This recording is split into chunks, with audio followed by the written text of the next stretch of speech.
British advanced pain clinic, నొప్పి మాయం, surgery దూరం. For appointments 9155515563.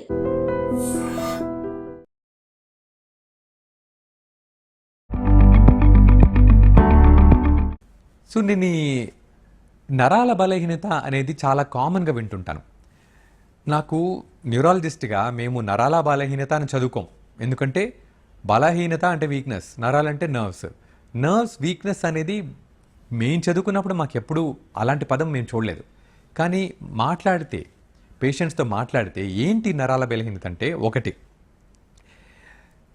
అలసటని నరాల బలహీనత అంటారు. చాలామంది అలసిపోతుంటారు. అలసటని, నీరసంగా ఉండేదాన్ని, ఏ పని చేయబుద్ధి కాకుండా ఉండేదాన్ని నరాల బలహీనత అని కొందరు అంటారు. ఎందుకు వస్తుంది ఇది? కామనెస్ట్ రీజన్ నేను గమనించింది ఏంటంటే నిద్ర లేకపోవడం. నిద్ర ఎంత టైం నిద్రపోతున్నారంటే, నేను సరిపోయేంత నిద్రపోతున్నాను, బాగా నిద్రపోతున్నా అంటారు. ఎంతసేపు అంటే 4 గంటలు అంటారు. కొందరు నేను 9 గంటలు నిద్రపోతున్నాను, అయినా సరిపోవడం లేదు అంటారు. చాలామందికి తెలియదు ఎంతకాలం నిద్ర కావాలి, ఎంత టైం నిద్రపోవాలో. 8 గంటల నిద్ర కరెక్ట్ అడల్ట్స్లో. చిన్నపిల్లలు, మరీ చిన్నపిల్లలు అయితే వాళ్ళకి చాలా ఎక్కువ కావాలి. కానీ 12 సంవత్సరాల నుంచి మీకు 19 వరకు 9 గంటల నిద్ర కావాలి. 19 తర్వాత మీకు 8 గంటల నిద్ర సరిపోతుందన్నమాట. సో నిద్ర తక్కువైన వాళ్లకు నీరసం రావచ్చు. దాన్ని నరాల బలహీనత అని పేరు పెట్టి చెప్తారు. బాగుంటుంది చెప్పడానికి ఆ స్టేట్మెంట్, అందుకని చెప్తారన్నమాట డాక్టర్తో. ఇది నిద్రను సరి చేసుకుంటే మీకు బాగైపోతుంది. ఇంకోటి ఏమంటే సెక్షువల్ డిస్ఫంక్షన్. అంగస్తంభం జరగదు చాలామందికి. అంగస్తంభం జరగకుండా, సెక్స్లో పాల్గొనలేకుండా వాళ్ళు బాధపడుతుంటారు. దీన్ని ఎలా చెప్పాలో చెప్పలేక దాన్ని నరాల బలహీనత అని కూడా అంటారన్నమాట కొందరు. సో అది ఎందుకు వస్తుంది? కామనెస్ట్ రీజన్ డయాబెటీస్లో అటోనామిక్ న్యూరోపతి వల్ల అంగస్తంభన తగ్గి దానివల్ల సెక్స్లో వాళ్ళు సరిగ్గా పాల్గొనలేకపోతారు. ఇది చెప్పలేక దాన్ని నరాల బలహీనత కూడా డాక్టర్తో చెప్తారు. డాక్టర్ బాధ్యత ఇది తెలుసుకోవడం, అది ఉందా లేదా అని. తెలుసుకుంటే దాన్ని కరెక్ట్గా ట్రీట్ చేస్తే అది బాగైపోతుంది. ఇంకోటి, కొందరికి నిజంగానే నరాల బలహీనత ఉంటుంది. ఏంటా నిజమైన నరాల బలహీనత? షుగర్ ఉండే వాళ్ళకి కొందరికి కాళ్ళు, చేతులు, నరాలు సరిగ్గా పనిచేయవు. న్యూరోపతి అంటామన్నమాట దీన్ని. ఈ న్యూరోపతిలో ఏమవుతుందంటే, నరాలు, నిజమైన నరాలు, అవి మనకు స్పర్శను ఇస్తాయి, మనకు వేడిని, చల్లదనాన్ని పసిగట్టే మనకు పవర్ని ఇస్తాయి, కాళ్ళు చేతులకి పనిచేసే శక్తిని కూడా ఇస్తాయి, కండరాలను కదిలిస్తాయి అన్నమాట, పవర్ ఇస్తాయి అన్నమాట. ఇవి నరాలు సరిగ్గా పనిచేయనప్పుడు స్పర్శ తగ్గుతుంది, వేడిని, చల్లదనాన్ని సరిగ్గా గమనించలేరు, ఏదైనా గుచ్చుకుంటే వాళ్ళకి తెలియదు, పుండైతే మానదు. దాంతోపాటు నెమ్మదిగా దాన్ని సరిగ్గా ట్రీట్ చేయకుండా ఉన్నా, షుగర్ కంట్రోల్లో పెట్టుకోకుండా ఉన్నా, అది కండరాలు సరిగ్గా పనిచేయక నిజమైన వీక్నెస్ వస్తుంది. ఇది నిజమైన నరాల బలహీనత. మరి ఎలా తెలుసుకోవడం దీన్ని? ఫస్ట్ డాక్టర్ని కలిస్తే ఎగ్జామిన్ చేస్తారు మిమ్మల్ని. ఎగ్జామిన్ చేసి సరిగ్గా స్పర్శ ఉందా, పవర్ సరిగ్గా ఉందా, దాన్ని పసిగట్టి దానికి తగ్గట్లు కన్ఫర్మ్ చేసి, దాన్ని ఎగ్జామిన్ చేసి మీకు కన్ఫర్మ్ చేసి మీకు ట్రీట్ చేస్తారు. అది కాకుండా ఎరెక్టైల్ డిస్ఫంక్షన్ అంటే అంగస్తంభన జరగకుండా, సెక్స్లో పాల్గొనలేకుండా ఉంటే దీనికి సంబంధం దీంతోనైనా ఇంకేమైనా. కొందరికి జీవనశైలిలో కొన్ని మార్పులు తెచ్చుకొని దానివల్ల కూడా అది జరగకపోవచ్చు. దాన్ని మార్చుకుంటే సరిపోతుంది. ఇంకొందరికి నిద్ర 8 గంటలు ఉన్నా కానీ స్లీప్ యాప్నియా అనే కండిషన్ ఉంటుంది. ఏంటి స్లీప్ యాప్నియా? స్లీప్ యాప్నియా అంటే గొరకు పెడతారన్నమాట. గొరకుతో పాటు వాళ్ళకి తెలియకుండానే ఊపిరాగుతుంది. ఊపిరాగి ఆక్సిజన్ పడిపోయి మెలకు వచ్చి మళ్ళీ మొదలవుతుందన్నమాట. కానీ ఎంత తక్కువ టైం జరుగుతుందంటే అసలు వాళ్ళకి తెలియదు. కానీ చాలాసార్లు జరగడం వల్ల, రిపీటెడ్గా ఆక్సిజన్ పడిపోవడం వల్ల దాంతో వాళ్లకు దెబ్బతింటుందన్నమాట. దాంతో నీరసం వస్తుంది, పగలు మత్తుగా ఉంటుంది. నరాల బలహీనత అంటారు దాన్ని కూడా. అది కనుక్కుంటే స్లీప్ స్టడీ ద్వారా దాన్ని కూడా బాగు చేయొచ్చు. సో ఇన్ని రకాల కారణాలు ఉంటాయి నరాల బలహీనతకి.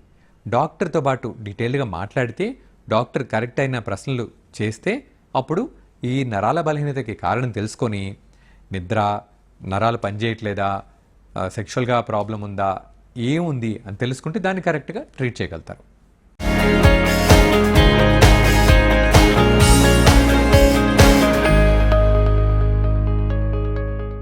సో నేను ఈ నరాల బలహీనత అనేది చాలా కామన్గా వింటుంటాను. నాకు న్యూరాలజిస్ట్గా మేము నరాల బలహీనత అని చదువుకోం. ఎందుకంటే బలహీనత అంటే వీక్నెస్, నరాలంటే నర్వ్స్ వీక్నెస్ అనేది మేము చదువుకున్నప్పుడు మాకెప్పుడు అలాంటి పదం మేము చూడలేదు. కానీ మాట్లాడితే, పేషెంట్స్తో మాట్లాడితే ఏంటి నరాల బలహీనత అంటే, ఒకటి అలసటని నరాల బలహీనత అంటారు చాలామంది. అలసిపోతుంటారు. అలసటని, నీరసంగా ఉండేదాన్ని, ఏ పని చేయబుద్ధి కాకుండా ఉండేదాన్ని నరాల బలహీనత అని కొందరు అంటారు. ఎందుకు వస్తుంది ఇది? కామనెస్ట్ రీజన్ నేను గమనించింది ఏంటంటే నిద్ర లేకపోవడం. నిద్ర ఎంత టైం నిద్రపోతున్నారంటే, నేను సరిపోయేంత నిద్రపోతున్నాను, బాగా నిద్రపోతున్నాను అంటారు. ఎంతసేపు అంటే 4 గంటలు అంటారు. కొందరు నేను 9 గంటలు నిద్రపోతున్నాను, అయినా సరిపోవడం లేదు అంటారు. చాలామందికి తెలియదు ఎంత టైం నిద్రపోవాలో. 8 గంటల నిద్ర కరెక్ట్ అడల్ట్స్లో. చిన్నపిల్లలు, మరీ చిన్నపిల్లలు అయితే వాళ్ళకి చాలా ఎక్కువ కావాలి. కానీ 12 సంవత్సరాల నుంచి మీకు 19 వరకు 9 గంటల నిద్ర కావాలి. 19 తర్వాత మీకు 8 గంటల నిద్ర సరిపోతుంది అనమాట. సో నిద్ర తక్కువైన వాళ్లకు నీరసం రావచ్చు. దాన్ని నరాల బలహీనత అని పేరు పెట్టి చెప్తారు. బాగుంటుంది చెప్పడానికి ఆ స్టేట్మెంట్, అందుకని చెప్తారన్నమాట డాక్టర్తో. ఇది నిద్రను సరి చేసుకుంటే మీకు బాగైపోతుంది. ఇంకోటి ఏమంటే సెక్షువల్ డిస్ఫంక్షన్. అంగస్తంభం జరగదు చాలామందికి.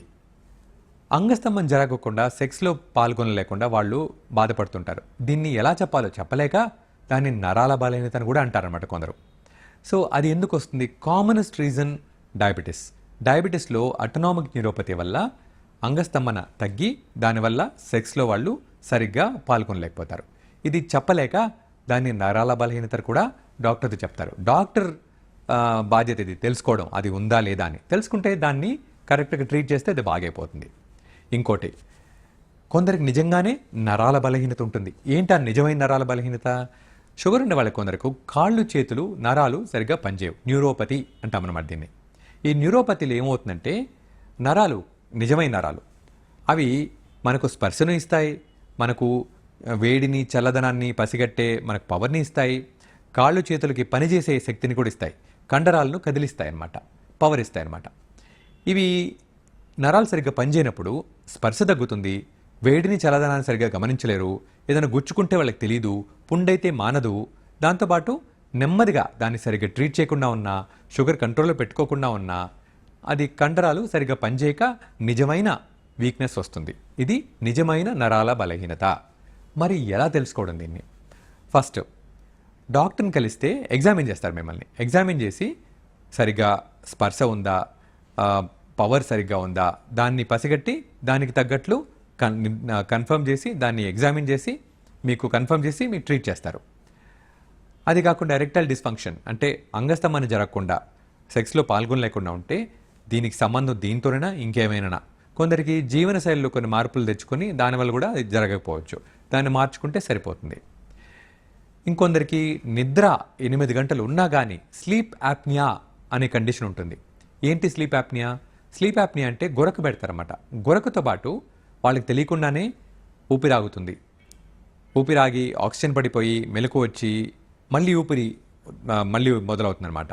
కానీ ఎంత తక్కువ టైం జరుగుతుందంటే అసలు వాళ్ళకి తెలియని కూడా తెలియదు. కానీ చాలాసార్లు జరగడం వల్ల, రిపీటెడ్గా ఆక్సిజన్ పడిపోవడం వల్ల దాంతో వాళ్లకు దెబ్బతింటుందన్నమాట. దాంతో నీరసం వస్తుంది, పగలు మత్తుగా ఉంటుంది. నరాల బలహీనత అంటారు దాన్ని కూడా. అది కనుక్కుంటే స్లీప్ స్టడీ ద్వారా దాన్ని కూడా బాగు చేయొచ్చు. సో ఇన్ని రకాల కారణాలు ఉంటాయి నరాల బలహీనతకి. డాక్టర్తో పాటు డీటెయిల్గా మాట్లాడితే, డాక్టర్ కరెక్ట్ అయిన ప్రశ్నలు చేస్తే అప్పుడు ఈ నరాల బలహీనతకి కారణం తెలుసుకొని నిద్ర, నరాలు పనిచేయట్లేదా, సెక్షువల్గా ప్రాబ్లం ఉందా, ఏముంది అని తెలుసుకుంటే దాన్ని కరెక్ట్గా ట్రీట్ చేయగలుగుతారు.